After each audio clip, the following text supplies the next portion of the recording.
नमस्कार दोस्तों, मैं आपका दोस्त दीपक मुडरेजा। जिस प्रकार से हाल ही में चुनावी जो बिसात है वो बिछती जा रही है, दिन जैसे जैसे नज़दीक आ रहे हैं, दोनों ही पार्टियां, चाहे इंडिया गठबंधन हो चाहे बीजेपी हो, सभी पार्टियां एक्टिव मोड के ऊपर दिखाई दे रही हैं।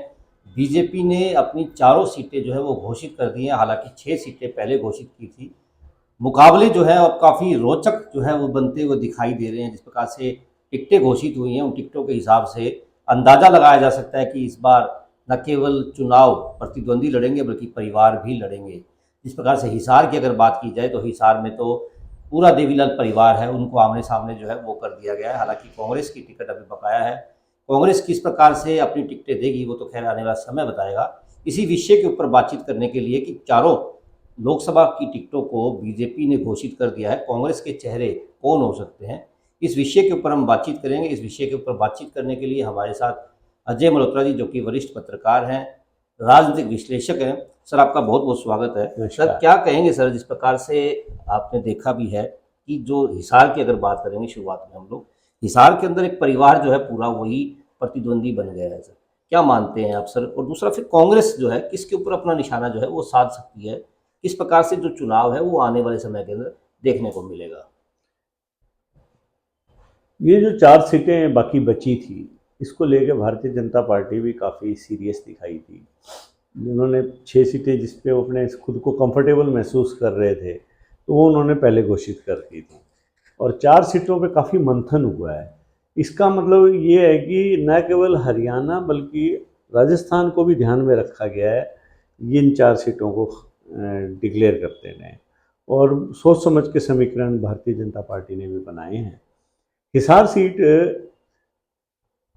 जब से भाजपा का दुष्यंत चौटाला से गठबंधन टूटा है या बीरेंद्र सिंह जी ने पार्टी छोड़ दी है भारतीय जनता पार्टी, तो भारतीय जनता पार्टी इस बात को मंथन कर रही थी कि हरियाणा के किसी बड़े जाट लीडर के परिवार का चेहरा सामने लाया जाए। तो जो देवीलाल के पुत्र रंजीत चौटाला को उन्होंने सोच समझ के मैदान में उतारा है, क्योंकि उनका अकेले हिसार का परिप्रेक्ष्य नहीं देख रहे हो, वो पूरे हरियाणा को भी देख रहे हैं। वो राजस्थान में भी सोच रही है भारतीय जनता पार्टी की, जो बॉर्डर डिस्ट्रिक्ट्स है, नागौर, आपका झुंझुनू, सीकर, चूरू, यहाँ पर भी जाट बेल्ट है। तो कहीं ना कहीं जो देवीलाल का भी असर रहा है, तो एक चेहरा उन्होंने उतारने की कोशिश करी है रंजीत सिंह के रूप में, चौधरी देवीलाल की विरासत के रूप में। अब भारतीय जनता पार्टी ने यहाँ तक कि अपने दिग्गजों को भी इग्नोर किया है, उन्होंने अभिमन्यु को भी इग्नोर किया, और भी जो पार्टी के अंदर गैर जाट नेता थे, आपके नलवा के विधायक हैं जो, उनको भी इग्नोर किया, तो गंगवा को। तो अब कांग्रेस की बारी है, वहाँ पर किसको मैदान में उतारती है। कांग्रेस के लिए भी अब आसान नहीं है वहाँ मैदान में किसी को उतारना। कांग्रेस के पास एक तो सीधे सीधे विजेंद्र सिंह है ही कैंडिडेट, वो लाइन में है, और जाट के रूप में जेपी भी वहाँ से कैंडिडेट के लिए हैं तैयार।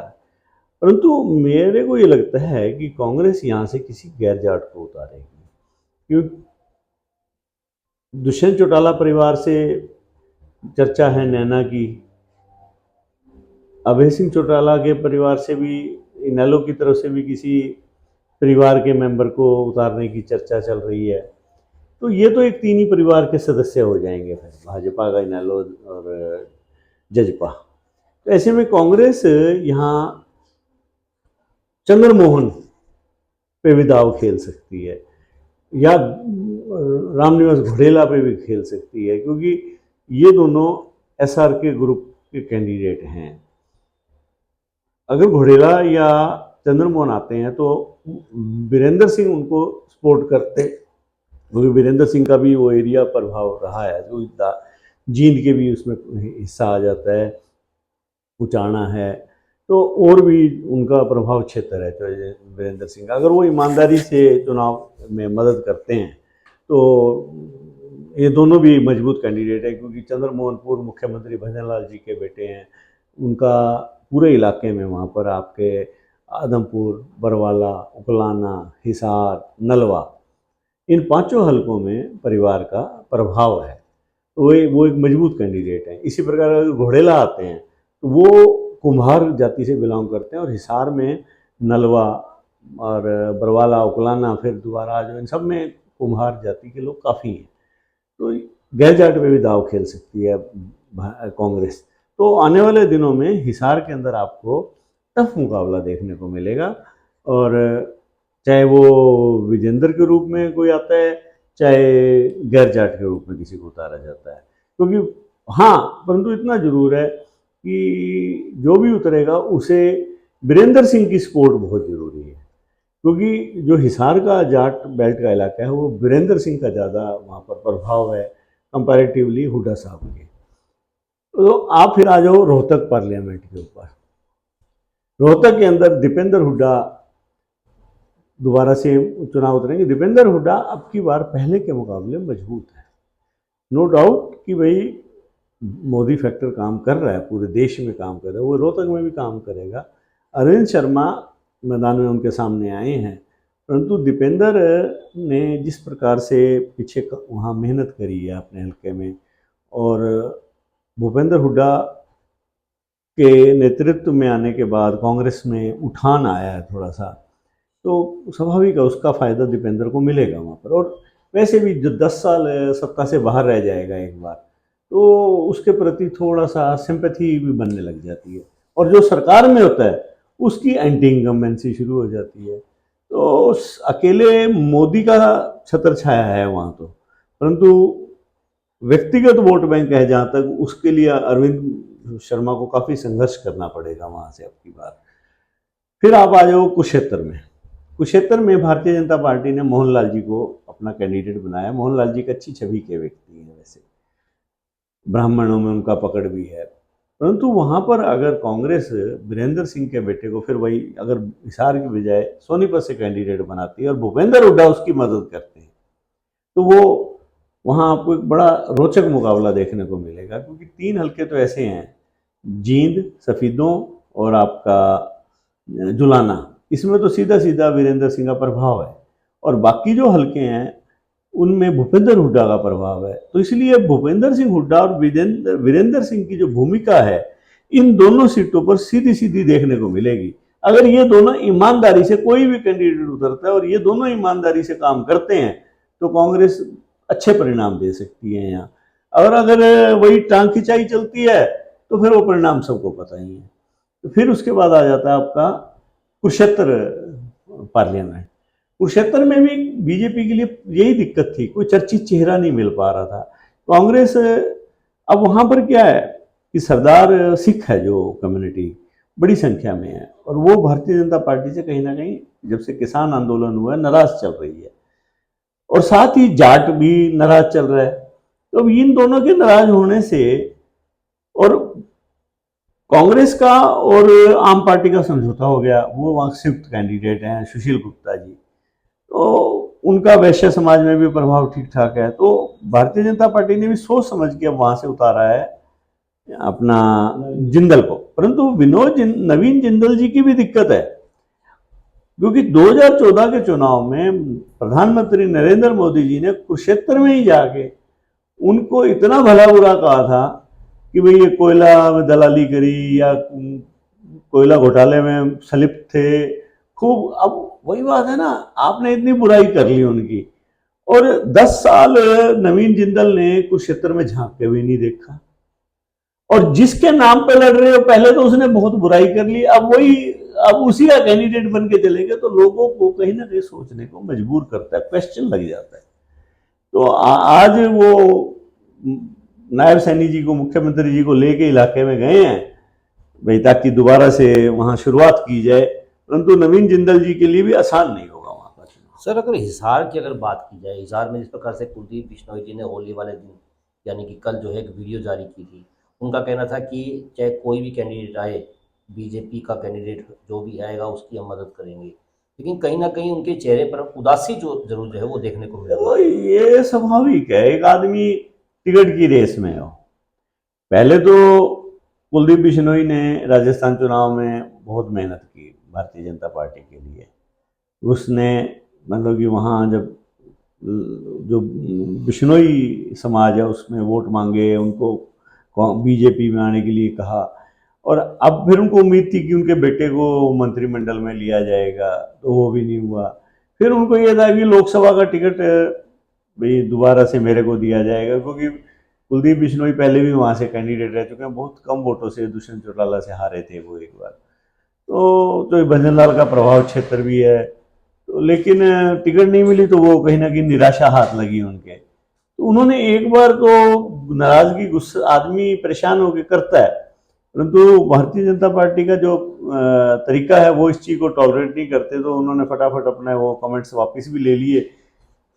कहीं ना कहीं मेरे को ये लगता है कि कुलदीप बिश्नोई को पता है कि टिकट तो भारतीय जनता पार्टी ने अपने हिसाब से देनी है। जब अभिमन्यु को इग्नोर कर दिया है तो स्वाभाविक है कुलदीप भी इग्नोर होने थे। तो वो देवीलाल परिवार का चेहरा सामने लाना था। अब कुलदीप बिश्नोई के दिमाग में कहीं ना कहीं ये होएगा कि रणजीत सिंह से जो सीट खाली हुई है और लोकसभा हिसार का ही चुनाव है, और ऐसे में मेरे बेटे को कहीं मंत्रिमंडल में जगह मिल जाए, थोड़ी नाराजगी दिखा के, ज़्यादा तो दिखाने की तो भारतीय जनता पार्टी में ना तो हालात है ना दिखानी चाहिए। वीर साहब ने दिखाई थी उनका हालत, आप देख रहे हो, तो उनको घर बिठा दिया पार्टी ने। अब वो भव्य बिश्नोई के लिए थोड़ा सा ट्राई ये है कि किसी तरह मंत्री बना दिया जाए, तो इसलिए नाराजगी दिखा। अगर सर चंद्रमोहन जी को कांग्रेस उतारती है, ऐसे में कुलदीप बिश्नोई जी के लिए समस्या नहीं आएगी कि अपने भाई की मदद करें? बिल्कुल आएगी। अब जब कुलदीप बिश्नोई जी का बेटा भव्य वहां से चुनाव लड़ रहा था, तो चंद्रमोहन को परिवार का इतना प्रेशर था कि उनको मदद करनी पड़ी थी भव्य की, और वो चाहे इनडायरेक्ट करी हो उन्होंने, वो वहां पर उसके खिलाफ वोट मांगने नहीं गए थे। अब कुलदीप फंस गए हैं इसमें। किसी और को मिल जाती तो ठीक है, अगर चंद्रमोहन को टिकट मिलती है तो कुलदीप और भव्य की राह भी आसान नहीं है, तो वो अपने भाई का विरोध कैसे करेंगे? तो कांग्रेस इसी बात पर मंथन कर रही है भी क्यों ना हम चंद्रमोहन को उतार दें, क्योंकि जो हिसार प्रॉपर है, बरवाला है, उकलाना है, नलवा है, आदमपुर है, इन हलकों में भजनलाल परिवार का प्रभाव जरूर रहा है। मतलब हिसार का जो मुकाबला होगा, अगर चंद्रमोहन जी आ जाते हैं तो काफ़ी रोचक हो जाएगा, क्योंकि एक तो देवीलाल परिवार, ऊपर से फिर भजनलाल परिवार, और तीसरा फिर वीरेंद्र सिंह अगर मदद करते हैं तो बिल्कुल, मतलब काफ़ी रोचक जो चुनाव शैलजा का भी वहां प्रभाव है। अगर शैलजा और वीरेंद्र सिंह दोनों मदद कर देते हैं और भजनलाल परिवार का कैंडिडेट हो जाता है, तो मुकाबला देखने वाला होगा। मतलब कहीं ना कहीं आने वाले समय के अंदर चुनाव जो है इस बार केवल मोदी फैक्टर पे नहीं होगा, बल्कि वोटर जो है अपनी मर्जी से भी वोट डाल सकेंगे। एक उन देखो, नहीं दीपक जी, वैसे तो जो भारतीय जनता पार्टी के कैंडिडेट हैं तो वो तो पूरी तरह से मोदी जी के नाम पे चुनाव लड़ रहे हैं। ये तो कांग्रेस वाले तो ठीक है, अलग विषय हो गया। भारतीय जनता पार्टी के सिर्फ एक दो सीटों पे छोड़ के, आप राव इंद्रजीत हैं, उनका अपना प्रभाव है, बाकी तो मोदी जी का असर है सबको। परंतु जिन जगह पर कैंडिडेट बहुत ज्यादा मजबूत नहीं है और मोदी जी का आसरा अकेले कितनी नैया को पार लगाएगा, वो टाइम बताएगा। मतलब की बार मोदी जी की नाव में सवार होकर के हरियाणा में 9 कैंडिडेट जो हैं वो बैठे हुए हैं। अगर कांग्रेस ने उसके अंदर छेद कर दिया तो काफ़ी जो मोदी जी की जो नाव नैया है वो डूब सकती है। बिल्कुल परेशानी आ सकती है। अगर कांग्रेस वाले ईमानदारी से एकजुट होकर चुनाव लड़ेंगे तो हरियाणा में कम से कम 6 सीटों पे आपको अच्छा मुकाबला देखने को मिलेगा। बिल्कुल, जिस प्रकार से आज हमने चर्चाएं की थी कि बीजेपी ने अपनी 4 बची हुई जो सीटें हैं उनको घोषित कर दिया है, कांग्रेस भी अब लगातार जो है मंथन कर रही है और जल्द ही उनकी टिकटें भी जो है घोषित हो जाएंगी। जिस प्रकार से जो है अनुमान लगाए जा रहे हैं कि चंद्रमोहन जी जो है वो हिसार से कैंडिडेट हो सकते हैं, हिसार से चुनाव लड़ सकते हैं। उसके बाद क्या समीकरण होंगे, खैर वो तो आने वाला समय बताएगा। लेकिन फिलहाल जिस प्रकार से अगर नौनजाट जो चेहरे अगर हिसार में आते हैं या अन्य जिस प्रकार से हमने बताए हैं कि 4 चेहरे जो कांग्रेस अगर उतारती है, तो इस बार मुकाबला जो है वो रोचक होगा। और मुकाबला अगर रोचक होगा तो काफ़ी बढ़िया जो है आपको आने वाला चुनाव जो है देखने को मिलेगा। आपको हमारी वीडियो पसंद आई तो ज़रूर आप चैनल को सब्सक्राइब करें, लाइक करें और शेयर करें और कमेंट्स करके ज़रूर अपनी राय दें। नमस्कार।